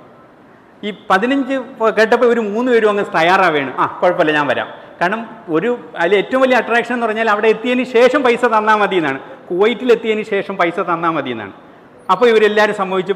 അവർ കയ്യിലുണ്ടായിരുന്ന ബാഗും ഒക്കെ എടുത്ത് അവിടെ ചെന്ന് നിൽക്കുമ്പോൾ പെട്ടെന്ന് അയാളൊരു ഡിമാൻഡ് പറയും. പക്ഷേ ഒരു ചെറിയ പ്രശ്നമുണ്ട്, ഈ രാത്രി കാലങ്ങളിൽ നിങ്ങളെ കൊണ്ടുപോകാൻ പറ്റില്ല. കാരണം രാത്രി പോലീസ് പട്രോളിങ്ങും ഭയങ്കരമായിരിക്കും. പകലാണ് പോകാനുള്ളത്. പകൽ എന്ന് പറഞ്ഞാൽ ഭയങ്കര ചൂടാണ്. എൻ്റെ വണ്ടി അയാളുടെ പിന്നെ ഹാജി റിസ എന്ന് പറഞ്ഞിട്ടൊരാളുണ്ട്. ആ ഹാജി റിസയുടെ വാട്ടർ ടാങ്കാണ് ഇയാൾ ഓടിക്കുന്നത്. കുവൈറ്റിൽ നിന്ന് പിന്നെ ഇവിടെ വന്ന് വെള്ളം ശേഖരിച്ച് കുവൈറ്റിൽ കൊണ്ടുപോകുന്ന ഒരു ഡ്രൈവറാണ് അയാൾ പറയുന്നത് ഹാജി റിസയുടെ. നമ്മളെ സിനിമയിൽ അയാൾ പറയുന്ന കണക്ക് നമ്മളെ വണ്ടി ആരും ചെക്ക് ചെയ്യില്ല. ഏതായിരുന്നു ദിലീപ് ഒരു സിനിമയിൽ പറയില്ലേ, ആ റൺവേയിലുള്ള സിനിമയിൽ പരമശിവൻ്റെ വണ്ടി ആരും ചെക്ക് ചെയ്യില്ല എന്ന് പറഞ്ഞ കണക്ക് ഹാജി റിസയുടെ വണ്ടി ആരും ചെക്ക് ചെയ്യില്ല. കാരണം ചെറിയ ഫോർമാലിറ്റീസ് മാത്രമേ ഉള്ളൂ. ഇത് അവിടെ കൊണ്ട് കൊടുത്തിട്ട് പോകണം. പ്രശ്നം എന്താണെന്ന് വെച്ചാൽ വാട്ടർ ടാങ്കാണ്. ഈ 150 കിലോമീറ്റർ പകൽ സമയത്ത് മരുഭൂമിയിലൂടെയാണ് ഇത് പോകാനുള്ളത്. ചുട്ടുപഴുത്ത പൊള്ളുന്ന പിന്നീട് വെയിലാണുള്ളത്. ഇയാൾ പറയും ഞാൻ വണ്ടിക്ക് മുകളിൽ അകത്തിരുത്താം നിങ്ങളെ, പക്ഷേ ഈ 2 ചെക്ക് പോസ്റ്റ് ഉണ്ട്. ഒന്ന് ഇറാഖ് ചെക്ക് പോസ്റ്റ്, പിന്നെ ഒന്ന് കുവൈറ്റിൽ എത്തുന്നതിന് തൊട്ട് മുമ്പുള്ള കുവൈറ്റ് ചെക്ക് പോസ്റ്റ്. 2 ചെക്ക് പോസ്റ്റുകളിൽ നിങ്ങളൊരു കുറച്ച് സമയം ഈ വാട്ടർ ടാങ്കിനകത്തിറങ്ങിയിരിക്കണം. കാരണം അയാൾ കണ്ടാൽ നിങ്ങളെ പിടിക്കും, പിന്നെ നിങ്ങൾക്ക് പോകാൻ പറ്റില്ല, നിങ്ങൾ അറസ്റ്റ് ചെയ്യും, എനിക്കും ഫൈൻ വരും. അപ്പോൾ അതുകൊണ്ട് നിങ്ങൾ എന്ത് ചെയ്യണം, ആ സമയത്ത് മാത്രം നിങ്ങളൊരു 3-4 മിനിറ്റ് ഇരുന്നാൽ മതി. മാക്സിമം ഒരു 7 മിനിറ്റാണ്. 7 മിനിറ്റ് കൊണ്ട് ഞാൻ നിങ്ങൾ എന്ത് ചെയ്യും, പിന്നെ അത് ഫോർമാലിറ്റി കാണിച്ചിട്ട് ഓടി വന്ന് നിങ്ങളെ ഞാൻ ഇതാക്കും. അപ്പോൾ ഇവർക്ക് ആദ്യം ഒരുത്തനെങ്ങും പുറകോട്ട് മാറും. പിന്നെ അവർ ജീവിതത്തിൻ്റെ അവരുടെ വിഷമങ്ങളെക്കുറിച്ച് ചിന്തിക്കുമ്പോൾ ഒരു രക്ഷയില്ല, കുറച്ച് നേരം സഹിച്ചാൽ മതിയല്ലോ. 7 മിനിറ്റ് മാത്രമാണ് അയാൾ പറയുന്നത്. 7 മിനിറ്റ് കൊണ്ട് വാട്ടർ ടാങ്കിനകത്ത് ഇറങ്ങിയിരിക്കണം. പകൽ സമയത്ത് 150ഓളം കിലോമീറ്റർ പോകുന്ന വാട്ടർ ടാങ്കിനകത്ത് ചുട്ടുപൊള്ളുന്ന ഒരു പരിസ്ഥിതിയിൽ കാത്തിരിക്കുക എന്ന് പറഞ്ഞാൽ ഭയങ്കരമായിരിക്കും. കാരണം എന്നാലും അവരങ്ങ് സമ്മതിക്കും. കാരണം അവരുടെ സ്വപ്നവും വലുതായിരുന്നു. അവരുടെ ജീവനാണ് മാറാൻ പോകുന്നത്, ജീവിതമാണ് മാറാൻ പോകുന്നത്. പക്ഷേ എന്നിട്ട് ആദ്യത്തെ ഇറാഖിൻ്റെ ചെക്ക് പോസ്റ്റിൽ ചെല്ലും. അപ്പം പിന്നെ എന്താ പറയുക, അയാളൊരു 50 മീറ്റർ ഇപ്പുറത്ത് വന്നിട്ട് അയാൾ പറയും നിങ്ങൾ ഇറങ്ങി അതിനകത്തിരുന്നു എന്ന് പറയും. പെട്ടെന്ന് അതിനകത്ത് ഇറങ്ങിയിരിക്കും. ഇത് അടയ്ക്കും, അയാൾ ഓടിച്ചെന്ന് അവിടെ നിൽക്കും, അവിടെ നിന്നിട്ട് പേപ്പർ കാണിച്ചിട്ട് തിരിച്ച് ഓടി വരും. തിരിച്ച് ഓടി വരുമ്പോൾ 6ാമത്തെ മിനിറ്റിൽ അയാൾ ഓടി തിരിച്ച് വണ്ടിക്കകത്ത് കയറി വരുന്നുണ്ട്. വന്നിട്ട് ഇയാൾ അപ്പോഴും തുറക്കാൻ പറ്റില്ലല്ലോ, വണ്ടി പെട്ടെന്ന് സ്റ്റാർട്ട് ചെയ്തിട്ട് പിന്നും കുറച്ച് 50 മീറ്റർ പോയിട്ട് വണ്ടി അവിടെ നിർത്തിയിട്ട് ഓടി ചെന്നിട്ട് തുറക്കുമ്പോൾ മുഖമൊക്കെ ഇങ്ങനെ ചുമന്ന് കണ്ണൊക്കെ ഇങ്ങനെ തള്ളി വന്ന 2-3 പേര് ഇങ്ങനെ ഇറങ്ങി ഇങ്ങ് വരും. അവർ വന്നിങ്ങനെ ഇരുന്നിട്ട് വെള്ളമൊക്കെ കുടിച്ച് അവർക്കങ്ങ് ആശ്വാസം. അവർ മരണത്തെ മുഖാമുഖം കണ്ടതുപോലെ ആ മുഖങ്ങളിൽ നമുക്ക് കാണാൻ പറ്റും. രക്ഷപ്പെട്ടു. ഇനി ഒരു ചെക്ക് പോസ്റ്റും കൂടെ ഉള്ളൂ. വീണ്ടും വണ്ടി പോവുകയാണ്. ഇനി പോകുമ്പോഴാണ് ഈ മരുഭൂമിയിലൂടെ പോണത്. ഭയങ്കര ദൂരമുള്ള സ്ഥലമാണ്. 150 കിലോമീറ്റർ എന്ന് പറഞ്ഞാൽ ഞങ്ങൾ ആലോചിച്ച് നോക്കണം. ഇവിടുന്ന് തിരുവനന്തപുരം വരെ പോകാൻ 100 വരില്ല അല്ലേ, 50 കിലോമീറ്റർ 70 കിലോമീറ്ററേ വരുള്ളൂ. അപ്പോൾ അതിനെക്കാട്ടും പോകണം നമുക്ക്. അത്രയും ദൂരം ഈ മരുഭൂമിയിലൂടെ പോവുകയാണ്. 2ാമത്തെ ചെക്ക് പോസ്റ്റിൽ ചെന്നപ്പോൾ ഇവർ വിചാരിച്ച പോലെ സംഗതി നടന്നില്ല. സംഗതി നടക്കാത്തത് എന്തെന്ന് വെച്ചാൽ ഈ അവിടെ ചെന്ന് ഇയാളില്ലേ അബുൽ ഖൈസ്റാൻ ഈ അതിൻ്റെ കഥയിൽ ആദ്യം പറയുന്നുണ്ട്, ഇയാളൊരു ആക്ടിവിസ്റ്റ് ആയിരുന്നു, ഇയാളൊരു പട്ടാളക്കാരനായിരുന്നു, ഇയാൾ ഈ ഇസ്രായേലിനെതിരെ യുദ്ധം ചെയ്തിട്ടുണ്ട്, ഇസ്രായേലിനെതിരെ യുദ്ധം ചെയ്തൊരു ബോംബ് സ്ഫോടനത്തിൽ ഇയാൾ ഷണ്ടനായി മാറി എന്ന് പറയുന്നുണ്ട്. എന്നിട്ട് ഇയാൾ എന്ത് ചെയ്തു എന്ന് വെച്ചാൽ വീണ്ടും 2ാമത്തെ ചെക്ക് പോസ്റ്റിലേക്ക് ഓടിച്ചെന്നിട്ട് പിന്നീട് ഈ എന്താ പറയുക ടാങ്കിൽ ഒരു മെസ്സേജ് കൊടുക്കും, നിങ്ങൾ അവിടെ ഇരുന്നോ, ഞങ്ങൾ പെട്ടെന്ന് വരുമെന്ന് പറയും. ഇയാൾ ഓടിച്ചെല്ലുമ്പോഴത്തേക്ക് ഈ അവിടെ ഇരുന്ന സെക്യൂരിറ്റി ഉണ്ടല്ലോ, ഇയാൾക്കൊരു ഗേൾ ഫ്രണ്ട് ഉണ്ട്. ആ ഗേൾ ഫ്രണ്ടിൻ്റെ കാമലീലകൾ ഇയാൾ ചോദിച്ച് മനസ്സിലാക്കാൻ തമാശ കളിക്കാൻ വേണ്ടിയിട്ട്, നീ പറയടോ നിൻ്റെ ഗേൾ ഫ്രണ്ട് എവിടെയാണ്, അവളിപ്പോൾ എവിടെയാണ് ഉള്ളത്, നിന്നെ കാണാൻ വരാറുണ്ടോ എന്നൊക്കെ ഇങ്ങനെ ചോദിക്കും. അപ്പോൾ ഇയാൾ പറയുന്നുണ്ട്, പിന്നെ എനിക്കതൊന്നുമില്ല, നിങ്ങൾ എനിക്ക് പെട്ടെന്നൊന്ന് പേപ്പർ ശരിയാക്കിത്താ, ഞാൻ പോട്ടെ, എനിക്ക് പെട്ടെന്ന് പോകണം. ഇയാൾ ഇന്ന് മാത്രം എന്താ തിരക്ക് എന്നൊക്കെ പറഞ്ഞ് ഇയാൾ ഇങ്ങനെ കളിയാക്കും. ഇയാൾ എത്ര നിർബന്ധിച്ചിട്ടും വിടില്ല. ഇയാളെ കണ്ണുകളിൽ ഇങ്ങനെ മനസ്സിലാവുന്നത്, കാരണം 3 ജീവനാണ് ആ വാട്ടർ ടാങ്കിനകത്തിരിക്കുന്നത്. എങ്ങനെയെങ്കിലും രക്ഷപ്പെടാൻ വേണ്ടിയിട്ടാണ് ആ വാട്ടർ ടാങ്കിനകത്തിരിക്കുന്നത്. പക്ഷേ ഇവന്മാർ ഇങ്ങനെ ആക്കും, സമ്മതിക്കൂല, ഇവന്മാർ കൊടുക്കൂല. പിന്നെ നിങ്ങൾക്ക് അങ്ങ് പോയിട്ട് എന്തോ സാധിക്കാനുള്ളത്, ഈ വണ്ടി അവിടെ കൊണ്ട് ചെല്ലണമെന്നെല്ലാം പറഞ്ഞ് കളിയാക്കി നിൽക്കും. ഒടുവിൽ ഇയാൾ എങ്ങനെയെങ്കിലും വാങ്ങിച്ചിട്ട് വണ്ടി കയറി ഓടിച്ചെന്ന് 50 മീറ്റർ കഴിഞ്ഞിട്ട് ഇത് തുറന്നു നോക്കുമ്പോൾ ഈ 3 ആൾക്കാരില്ലേ, മർവാനും അസദും അബൂ ഖൈസും മരിച്ചതിനകത്തിരിക്കും. ഭയങ്കരമാണ്. മരിച്ചുപോയി അവർ. കാരണം അപ്പോൾ ഈ 21 മിനിറ്റാണ് അവൾ വാച്ചിലേക്ക് നോക്കുമ്പം 21 മിനിറ്റ്, മാക്സിമം 7 മിനിറ്റായിരുന്നു ഇരിക്കാൻ പറ്റുക. 21 മിനിറ്റുകൾ കഴിയുമ്പോഴാണ് ഇയാൾക്ക് പിന്നെ ആ വാച്ച് നോക്കാൻ പറ്റണം. ക്രൂരനായ അയാൾ എന്ത് ചെയ്തു എന്ന് വെച്ചാൽ പിന്നീട് ഇതിനെ കൊണ്ട് വീട്ടിൽ പോകാൻ പറ്റില്ലല്ലോ. ഇയാൾ പിന്നീട് ഈ ഡെഡ് ബോഡിയും കൊണ്ട് പിന്നെ അവിടെ ഈ ഈ വേസ്റ്റ് ഇടുന്ന മലയുണ്ട്, ആ മലയിൽ കൊണ്ടുപോയി ഉപേക്ഷിക്കുകയാണ്. അതിൻ്റെ ഇടയിൽ അതിൻ്റെ ഒരു ആ നോവലിൻ്റെ ഒരു കൺക്ലൂഷൻ ഉണ്ട്, ഞാൻ ജസ്റ്റ് ഒന്ന് വായിച്ചുതരാം. അപ്പോഴാണ് നമുക്ക് അതിൻ്റെ ഒരു ഭയങ്കര ഫീലിംഗ് വരിക. ഈ സിനിമയാണ് ധൂപ്പ് എന്ന് പറഞ്ഞിട്ട് അവർ ഇറക്കിയിരിക്കുന്നത്. അത് ഭയങ്കര രസകരമായ സിനിമയാണ്. നിങ്ങൾ എപ്പോഴെങ്കിലും ഒന്ന് കണ്ടു നോക്കണം. പക്ഷെ നിങ്ങൾ കാണുമ്പോൾ ആ സിനിമയ്ക്ക് ഈ അറബി ആയതുകൊണ്ട് തന്നെ അതുപോലെ 1970 ആയതുകൊണ്ട് തന്നെ നമുക്ക് അത്ര രസത്തിനത് കാണാൻ കഴിയില്ല. പക്ഷേ എന്നാലും ഈ കഥയൊന്ന് വായിക്കാൻ നിങ്ങളൊന്ന് ശ്രമിക്കണം. ഭയങ്കര എന്താ പറയുക, ഹൃദയത്തിന് കീറി മുറിക്കുന്ന തരത്തിലുള്ള ഒരു ഫീലിംഗ് നമുക്കുണ്ടാവും. ആ കഥയുടെ നോവല് ഇങ്ങനെയാണ് അവസാനിക്കുന്നത്. ഞാനൊന്ന് വായിക്കാം. തിരികെ വന്ന് ടാങ്കർ ലോറിയുടെ സീറ്റിലേക്ക് കയറി എഞ്ചിൻ ഓണാക്കി പതിയെ റിവേഴ്സ് ഗിയർ എടുക്കുന്നതിൽ മറ്റു വാഹനങ്ങളുടെ ടയർ പാടുകൾക്ക് മുകളിലൂടെ വണ്ടി ഓടിക്കുവാൻ പ്രത്യേകം ശ്രദ്ധിച്ചു. കുറച്ച് ദൂരം പിന്നിട്ടപ്പോഴാണ് മറ്റൊരു ചിന്തയുണ്ടാകുന്നത്. അതോടെ എഞ്ചിൻ ഓഫാക്കിയ ശേഷം നേരത്തെ മൃതദേഹങ്ങൾ കൊണ്ട് തള്ളിയ മാലിന്യ കൂമ്പാരത്തിനരികിലേക്ക് തിരികെ ചെന്നു. മൃതദേഹങ്ങളുടെ കീശയിലുണ്ടായിരുന്ന പണവും മർവാൻ്റെ കയ്യിൽ കിടന്ന വാച്ചും ഊരിയെടുത്ത ശേഷം ലോറിക്കരികിലേക്ക് ആ ഡ്രൈവർ നടന്നു. ഡ്രൈവറുടെ സീറ്റിനരികിലേക്ക് കാലുയർത്തി വയ്ക്കാൻ ഒരുങ്ങിയപ്പോഴാണ് കൊള്ളിയാൻ പോലെ ആ ചിന്ത മനസ്സിലേക്ക് എത്തിയത്. ഒരു നിമിഷം ആകെ തരിച്ചു നിന്നുപോയി. അലറി വിളിച്ചാലോ എന്നുപോലും തോന്നി. ലോറിയിലേക്ക് കയറാൻ ശ്രമിച്ചെങ്കിലും അതിനുള്ള ശക്തി കിട്ടുന്നില്ല. തല പൊട്ടിത്തെറിക്കുമെന്ന് തോന്നുന്നു. അസ്വസ്ഥമായ ചിന്തകൾ തലച്ചോറിലിരുന്ന് മൂളുന്നത് പോലെ. അവയെ പുറത്തെറിയാൻ എന്നവണ്ണം മുടി പിടിച്ചു വലിച്ചു നോക്കി. ഇല്ല, പോകുന്നില്ല. കൂടുതൽ രൂക്ഷമാകുന്നതേ ഉള്ളൂ ആ മുഴക്കം. ശവങ്ങൾ തല്ലിയ തലത്തേക്ക് തിരിഞ്ഞു നോക്കി. ഒന്നും കാണാനാകുന്നില്ല. ഇരുട്ടിലേക്ക് തുറച്ചു നോക്കുന്നതിനിടയിൽ പിടയുന്ന ആ ചിന്ത നാവിലേക്ക് ഊർന്നിറങ്ങി. എന്തുകൊണ്ടായിരിക്കും അവർ ടാങ്കർ ലോറിയുടെ ഭിത്തിയിലിടിച്ച് ശബ്ദമുണ്ടാക്കാതിരുന്നത്? ഒരു വേള അവരൊന്ന് ആ ടാങ്കർ ലോറിയിലൊന്ന് ഇടിച്ചിരുന്നെങ്കിലേ, അല്ലെങ്കിൽ ആ ശബ്ദം ഉണ്ടായിരുന്നെങ്കിലേ, മരണഭയം ഭയങ്കരമല്ലേ. മരിക്കുന്നതിന് തൊട്ട് മുമ്പുണ്ടാകുന്നൊരു നിമിഷമില്ലേ, ആ നിമിഷത്തിലൊന്ന് ടാങ്കിൽ കിടന്ന് ഭയങ്കര അടിച്ചെങ്കിൽ സെക്യൂരിറ്റി കേൾക്കും. കാരണം 50 മീറ്റർ മാത്രമേ ദൂരമുള്ളൂ. അപ്പോഴും അയാൾ ഒന്നങ്ങ് തുറന്നെങ്കിലും ശരിക്കും മരിച്ചു പോവില്ലായിരുന്നല്ലോ. ഇപ്പോൾ ഇവരെന്തുകൊണ്ടായിരിക്കും ടാങ്കർ ലോറിയിൽ മുട്ടാതിരുന്നതെന്ന് അയാൾ ഇങ്ങനെ ഈ എഴുത്തുകാരൻ ചോദിക്കുകയാണ്. ഒരുപക്ഷെ ആ മുട്ടാതിരുന്നതെന്ന് വെച്ചാൽ ഒരു നിമിഷം കൂടി കാത്തിരുന്നാൽ എൻ്റെ ജീവിതം രക്ഷപ്പെടുമല്ലോ എന്നുള്ളൊരു ചിന്തയുണ്ടല്ലോ, ആ ചിന്തയായിരുന്നിരിക്കണം അവരെ മരിക്കാൻ കാരണമായത്. ഒരു ഭംഗിയുള്ള സിനിമയാണ് അൽ മഖ്ദൂഊൻ. എപ്പോഴെങ്കിലും പറ്റുമെങ്കിൽ നിങ്ങളൊന്ന് കണ്ടു നോക്കുക. ഗൾഫ് റീജിയണിലെ ഈ സൗദി അറേബ്യ നിങ്ങൾക്കറിയാവുന്ന പോലെ ഒരു റിലീജിയസ് രാജ്യമായതുകൊണ്ട് തന്നെ വല്ലാണ്ടൊന്നും ഗൾഫിൽ സിനിമ വന്നിട്ടില്ല. ഇപ്പോൾ അടുത്താണ് സ്ത്രീകൾക്ക് ലൈസൻസ് പോലും കൊടുത്തു തുടങ്ങിയത്. പക്ഷേ ഇപ്പോൾ അവരങ്ങ് ഡെവലപ്പ് ആയിട്ടുണ്ട്. പക്ഷേ എന്നാലും UAE-ലും മറ്റുമൊക്കെ വല്ല ഫസ്റ്റ് സിനിമ ഇൻ ബഹ്റൈൻ 1921 വന്നിട്ടുണ്ട്. ബഹ്റൈൻ ചെറിയ രാജ്യങ്ങളാണ്, പക്ഷേ 20 സ്ക്രീനൊക്കെ ഉള്ള ബഹ്റൈൻ സെറ്റ് സെൻറ്റർ പോലുള്ള സിനിമാ തിയേറ്ററുകൾ ഇന്നുണ്ട്, നല്ല കമ്പനികളുണ്ട്. കുവൈറ്റിലാണ് പക്ഷേ അന്ന് മുതൽ തന്നെ കുറച്ചും കൂടി സിനിമ നന്നായിട്ടുള്ളത്. 1939 മുതൽ തന്നെ സിനിമകളുണ്ട്. 1972 നല്ല സിനിമകൾ വന്നിട്ടുണ്ട്. ഖാലിദ് സിദ്ദീഖിയൊക്കെ പ്രധാനപ്പെട്ട സിനിമ ആൾക്കാരായിരുന്നു. Iraq has long history of cinema since their independence 1921.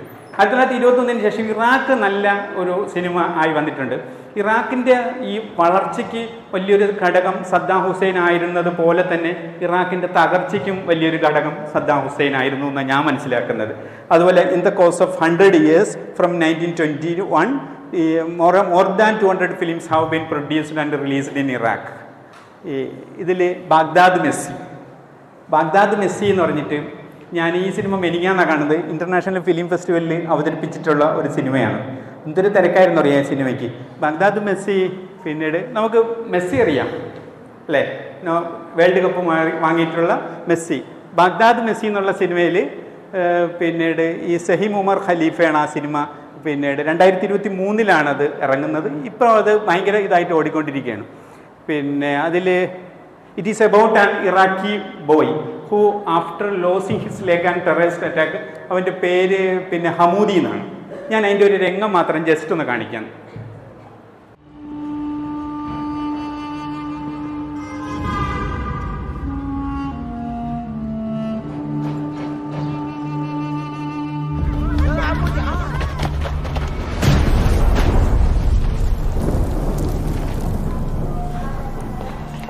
هذا كله دم حمودي.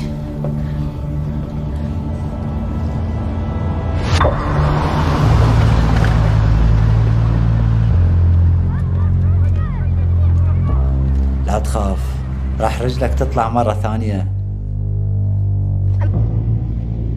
اكو ناس ما عندهم ايد يعزفون الكمان برجليهم. طبعا تقدر تلعب طوبة برجل واحدة. هذا المكان اللي راح نروح له.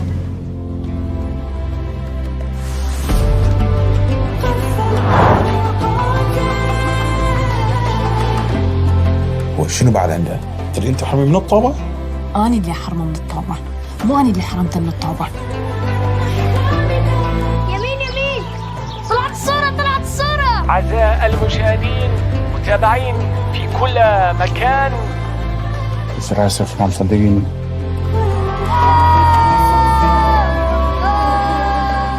أتمنى تسامحني بيوم من الأيام.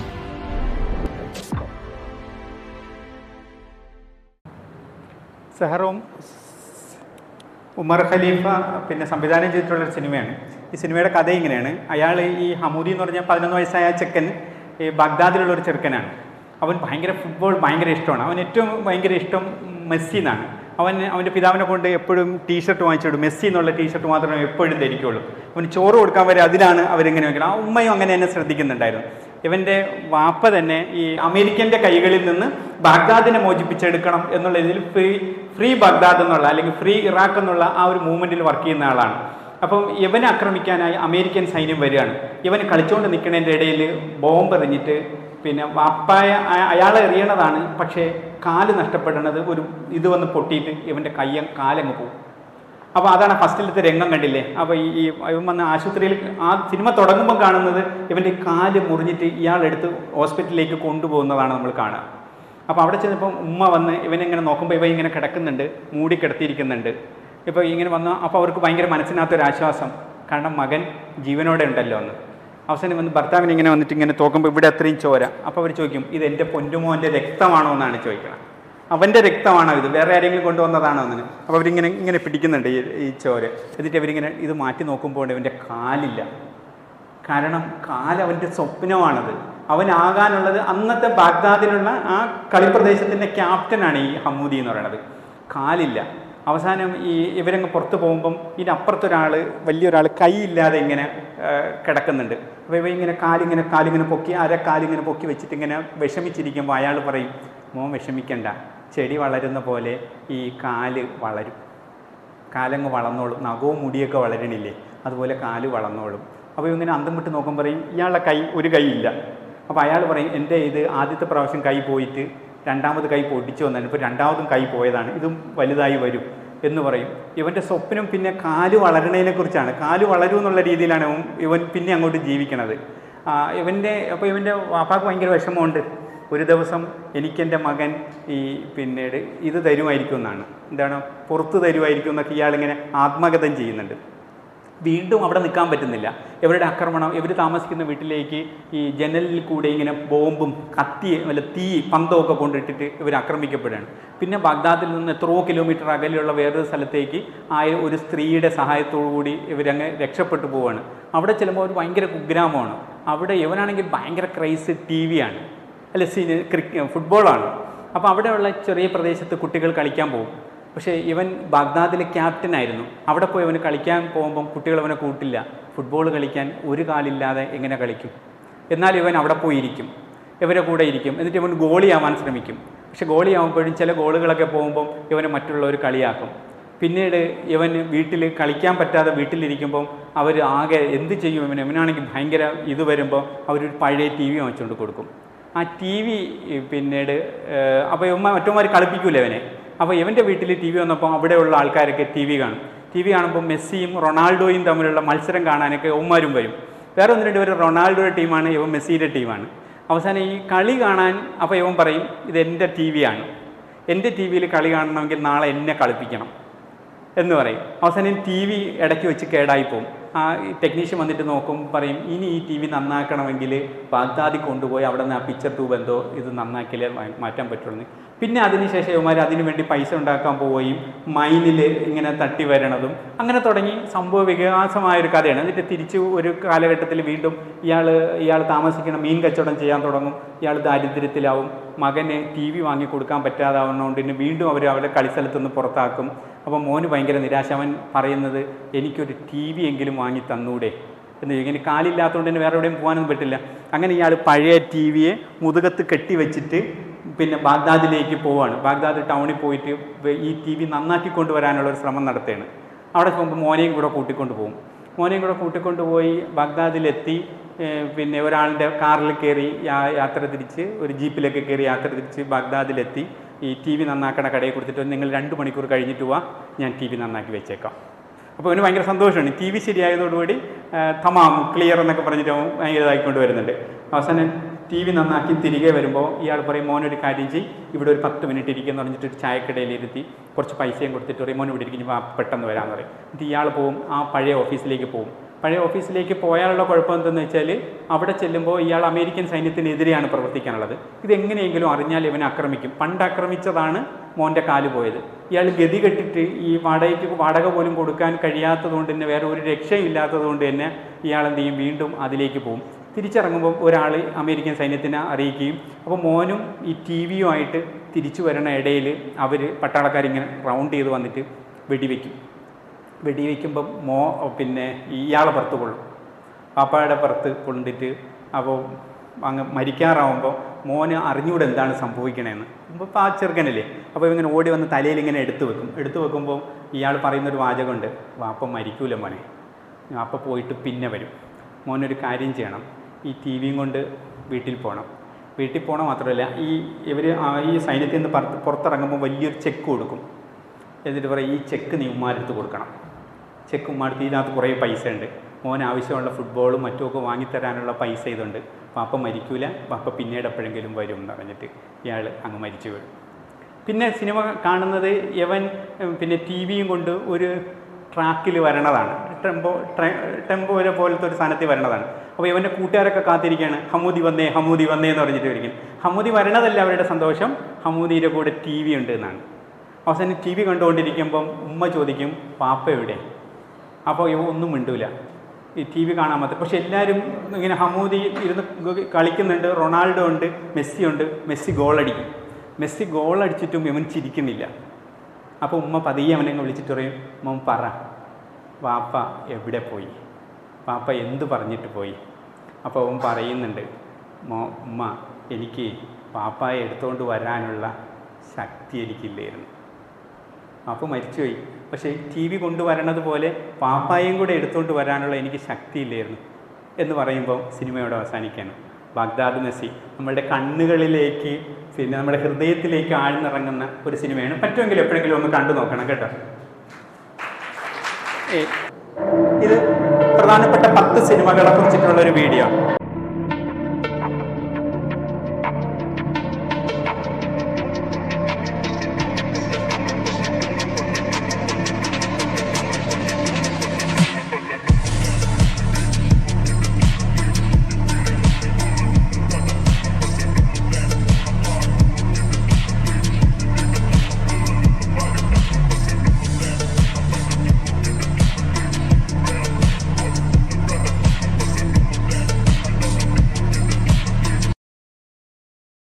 ഈ കപ്പർനാം നമ്മൾ IFFK international film festival of കേരളയിൽ ഏറ്റവും ബെസ്റ്റ് സിനിമയ്ക്കുള്ള അവാർഡ് കിട്ടിയിട്ടുള്ളൊരു ഇതാണ്.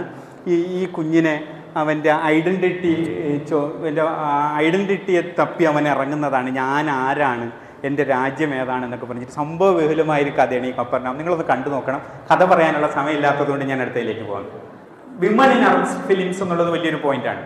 Challenging stereotypes. The Arab female film makers have played A crucial role in challenging stereotypic representations of women cinema. അതോടൊപ്പം തന്നെ ഈ strong female Leeds നമുക്ക് അതിനകത്ത് കാണാൻ പറ്റും. തീം ഓഫ് എംപവർമെൻറ്റ് അതിലേക്ക് വരുന്നുണ്ട്. These films explores issues related to gender equality, social change and challenges faced by the women in Arab societies. സ്ത്രീകൾ അവർ ഫേസ് ചെയ്യുന്ന പ്രശ്നങ്ങളെ വളരെ തന്മയത്വത്തോടു കൂടി അവതരിപ്പിക്കാൻ വേണ്ടിയിട്ട് ഈ സിനിമകൾ അവർ ഉപയോഗിച്ചിട്ടുണ്ട്. അതോടൊപ്പം തന്നെ ഈ അറബ് സ്പ്രിങ് എന്ന് പറഞ്ഞാൽ 2011 അറബിലെ പ്രദേശങ്ങളിൽ മൊത്തം ഉണ്ടായ ഒരു ഈ ബഷാറിനെതിരെയൊക്കെ വന്നു. പക്ഷേ അന്ന് ബഷാർ മാത്രമാണ് അതിജയിച്ചത്. പിന്നെ ഒരുപാട് ആൾക്കാരൊക്കെ ഈ ലിബിയയിലൊക്കെ ഉള്ള ഭരണകൂടങ്ങളൊക്കെ തകർന്ന് തരിപ്പണമായിരുന്നു. അറബ് സ്പ്രിങ്ങിൻ്റെ ഏറ്റവും വലിയൊരു മോട്ടിവേഷനും അല്ലെങ്കിൽ അവരുടെ വലിയൊരു ഇതും സിനിമയായിരുന്നു. അതുപോലെ ഡോക്യുമെൻ്ററീസ്, ഫിക്ഷണൽ ഫിലിംസും ഇൻഡിപെൻഡൻറ്റ് വോയിസ് വന്നു എന്നാണ്. The rise of independent cinema gave voice to marginalised communities and offered alternative perspective on the Arab world എന്നുള്ളത്. ഈ സംഗീതാത്മകവും കൂടിയാണ് സിനിമ എപ്പോഴും. നമ്മൾ വെറും അടിയും വഴക്കും മാത്രമല്ലാതെ കളർഫുള്ളായ സിനിമകളും ഒരുപാടുണ്ട്. ഈ ഒരു പാട്ട് മാത്രം കേൾക്കാം, ജസ്റ്റ് ഒന്ന്.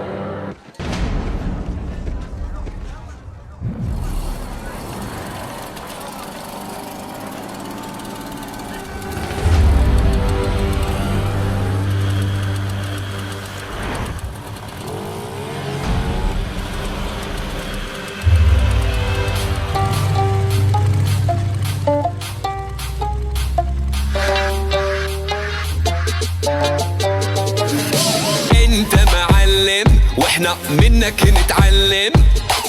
انت معلم واحنا منك نتعلم. نسكت وانت موجود ما نرضى نتكلم. نسكت وانت موجود ما نرضى نتكلم. انت معلم واحنا منك نتعلم. انت معلم واحنا منك نتعلم. نسكت وانت موجود ما نرضى نتكلم. نسكت وانت موجود ما نرضى نتكلم.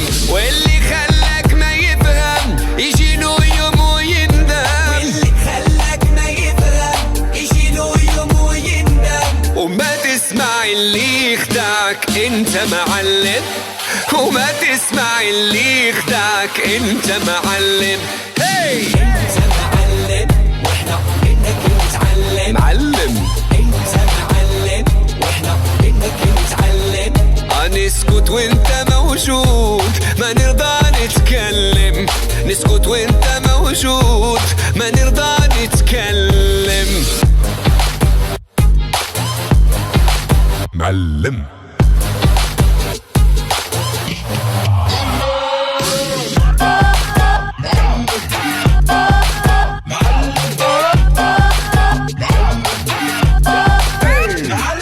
ضرب الإشارة تعرف نبض الحرارة نظرات الإشارة تعرف نبض الحرارة انت في الحب عبارة تخلي العقل حيارة انت عبارة تخلي العقل حيارة واللي خلاك ما يفهم يجي يوم دابا يندم واللي خلاك ما يفهم يجي له يوم ويندم او ما تسمع اللي يخدعك انت معلم او ما تسمع اللي يخدعك انت معلم انت معلم واحنا منك نتعلم والله انت معلم واحنا منك نتعلم نسكت وانت موجود ما نرضى نتكلم نسكت وانت موجود ما نرضى نتكلم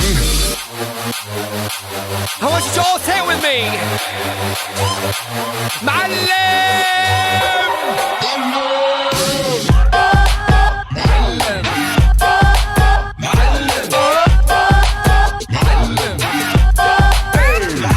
تستاهل طيارة لا طيارة شوية عليك تستاهل طيارة لا طيارة شوية عليك تطير انت في العالي ما نوصل لك يا غالي تطير انت في العالي ما نوصل لك يا غالي واللي خلاك ما يفهم يجي يوم دابا يندم واللي خلاك ما يفهم يجي له يوم ويندم وما تسمع اللي يخدعك انت معلم لا تسمع اللي يخدعك انت معلم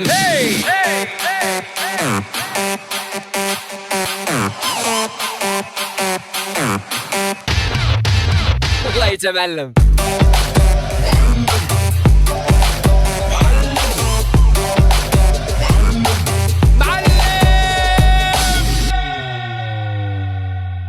പിന്നീട് ഈ റേഷ്യ ഇൻഡിപെൻഡന്റ് അറബ് ഫിലിം മേക്കേഴ്സ് വന്നിട്ടുണ്ട്.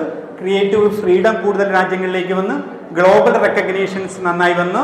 അതുപോലെ emerging voices new generation of Arab film makers is emerging and bringing the fresh perspectives and challengings traditional narratives.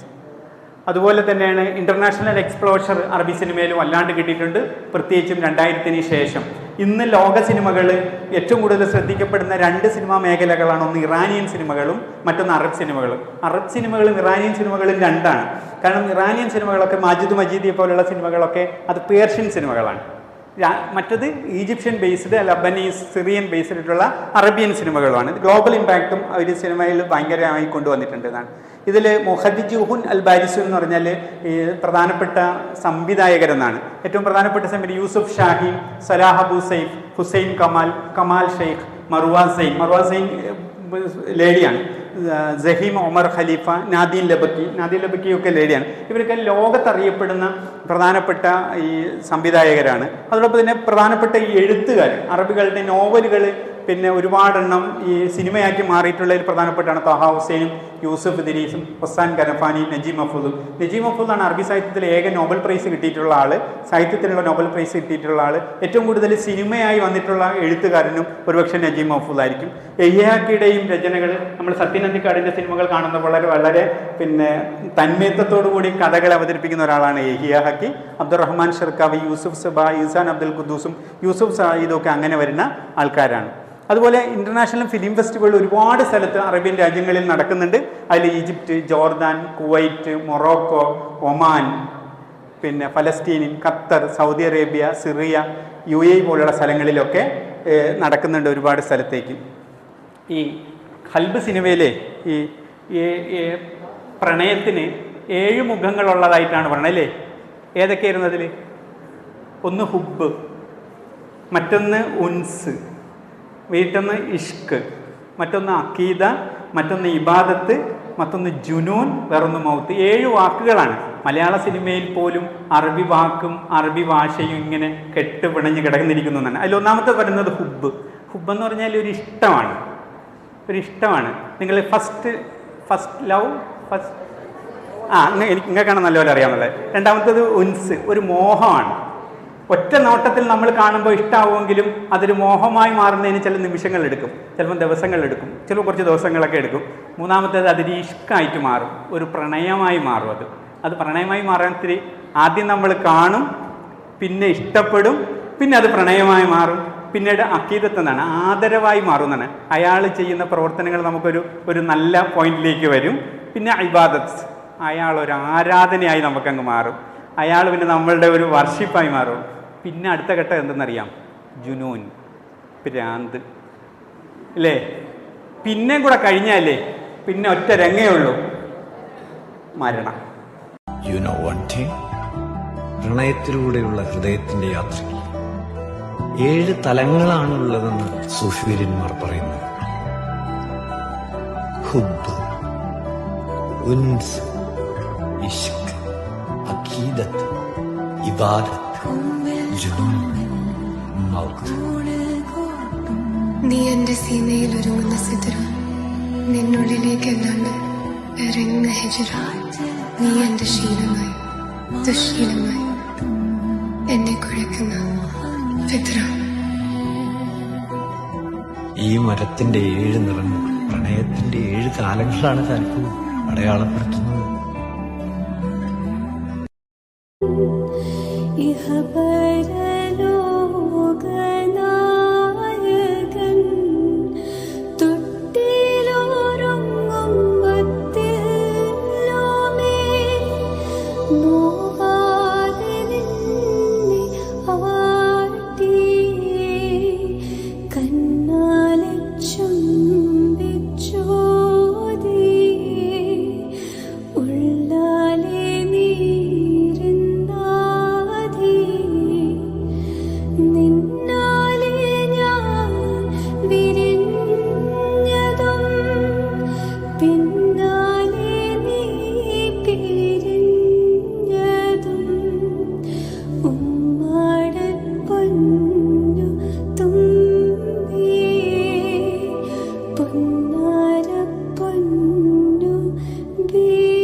ഈ ലോകത്തിലെ ഒരൊറ്റ സ്നേഹം മാത്രമാണ് കളങ്കമില്ലാത്ത സ്നേഹം.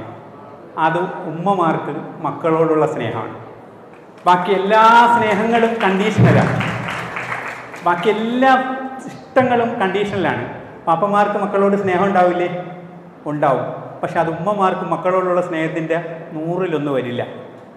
മറിച്ച് മക്കൾക്ക് ഉമ്മമാരുടെ സ്നേഹം ഉണ്ടാവില്ലേ? ഉണ്ടാവും. നിങ്ങൾക്ക് നിങ്ങളെ ഉമ്മയോട് സ്നേഹം 100 ആണെങ്കിൽ നിങ്ങളുടെ ഉമ്മാക്ക് നിങ്ങളോടുള്ള സ്നേഹം 10,000 ആയിരിക്കും. ഒരു സംശയമില്ല. ഉമ്മമാർ ജീവിച്ചിരിക്കുന്ന കാലഘട്ടമാണ് ഒരു മനുഷ്യൻ്റെ ഏറ്റവും വലിയ കാലഘട്ടം.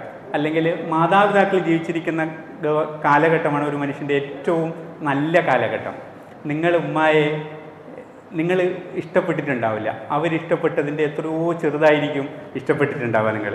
ഇതിൽ ആ 4 വരികൾ ഇങ്ങനെയാണ്: തൊട്ടിലുറങ്ങുമ്പോൾ തെല്ലുമേ. നമ്മളെ ഇങ്ങനെ തൊട്ടിലിട്ട് ആട്ടൂല്ലേ, അപ്പോൾ തെല്ലുമേ നോവാതെ നിന്നെ ഞാൻ ആട്ടിയാണ്. തൊട്ടിലിടുന്നത് തന്നെ എന്ത് ചെയ്യാനാണ്? എവിടെയും തട്ടാതെ, ഒന്നിലും തട്ടാതെ സന്തോഷത്തിൽ ഉറങ്ങാൻ. എന്നിട്ടും പാടാണ് തൊട്ടിലുറങ്ങുമ്പോൾ തെല്ലുമേ നോവാതെ നിന്നെ ഞാൻ ആട്ടിയെന്നാണ്. അതുപോലെ രണ്ടാമത്തെ വരികയാണ് കണ്ണാലെ ചുംബി ചോദിയെന്നാണ്. ഓതുക എന്ന് പറഞ്ഞാൽ നമ്മൾ ഈ മക്കളെ ഉറക്കിക്കിടത്തിയിട്ടേ, നിങ്ങൾ ചെയ്ത് മുത്തമാരൊക്കെ ഉണ്ടെങ്കിൽ മനസ്സിലാവും, ഉറക്കിക്കിടത്തിയിട്ട് എല്ലാം കഴിഞ്ഞിട്ട് ഒരു മുത്തം കൊടുത്തിട്ട് നമ്മളങ്ങ് പോകും. കണ്ണിലൊക്കെ ഒന്ന് ചെറുതായിട്ട് അല്ലെങ്കിൽ ഇങ്ങനെയെങ്കിലും ആക്കിയിട്ട് പോകുന്നുണ്ടാവും. അതാണ് അവർ കണ്ണാലെ ചുംബി ചോദിയെ ഉള്ളാലെ നീറി നാദിയെന്നാണ്.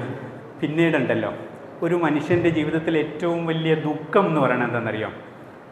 ഒരു മനുഷ്യൻ്റെ ജീവിതത്തിൽ ഏറ്റവും വലിയ ദുഃഖം അവർ ജീവിച്ചിരിക്കെ മക്കൾ മരിക്കുന്നതാണ്. എന്തും ഒരു സ്ത്രീ സഹിക്കും, പ്രസവവേദന സഹിക്കുന്ന സ്ത്രീ എന്തും സഹിക്കും. പക്ഷേ അവർ ജീവിച്ചിരിക്കുമ്പോൾ മക്കൾ മരിച്ചാലുണ്ടല്ലോ അതൊരു ഭയങ്കര വേദന. ലോകത്ത് ഇന്നോളം ഏറ്റവും വലിയ വേദനയും അതുതന്നെയായിരിക്കും. മക്കൾ ജീവിച്ചിരിക്കും, ഉമ്മമാർ മരിക്കാൻ പറ്റുന്ന മരിച്ചു പോയാലുണ്ടാകുന്ന ഒരു തീവ്രത അതിൽ ഭയങ്കരമാണ്. നിന്നാലെ ഞാൻ വിരിഞ്ഞതും ഒരു സ്ത്രീയാവണത് പിന്നീട് ആ കുഞ്ഞ് ജനിക്കുമ്പോഴാണ്. പിന്നാലെ നീ പിരിഞ്ഞതും, നീ മരിച്ചു പോയാൽ പിന്നെ എന്തില്ല, ഞാനില്ല എന്നാണ്.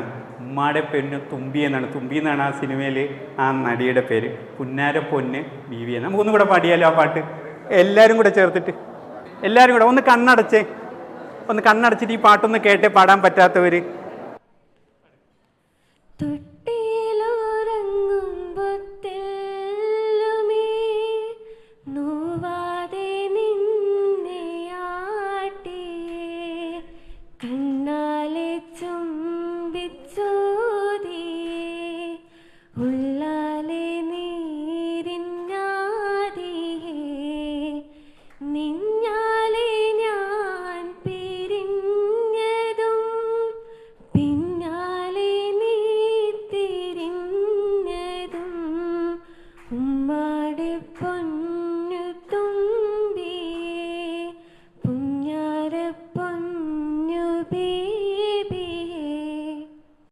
Thank you.